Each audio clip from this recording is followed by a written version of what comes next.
This is 60 Seconds of Science, brought to you by DuPont Pioneer.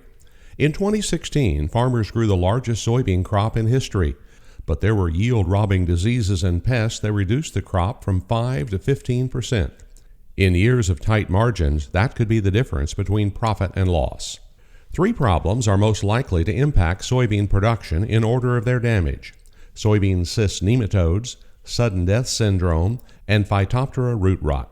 Let's look at SCN with Jessi, a soybean breeder with DuPont Pioneer. Soybean cyst nematodes, it's in their name. They're nematodes, and they're these really tiny they look like little worms in the soil, and what they do is they feed on soybean roots and therefore inhibit their growth throughout the season. Can growers control SCN? Sure. Soybean cyst nematode, we have a couple of really nice genetic options to control them. By that, I mean there's resistance in the plant to the pest. It's just free and in the bag for a grower to choose. How does a grower know the variety they're planting has resistance? There are 2 options for soybean cyst resistance.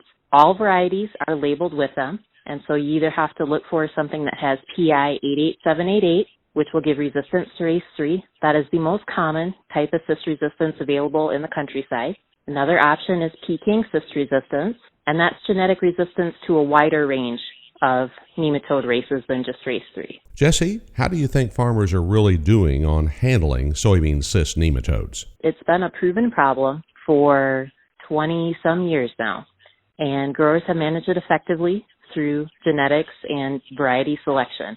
So I think as long as a grower is smart about that, again, it's just part of the management package for their farm. Thanks, Jessi.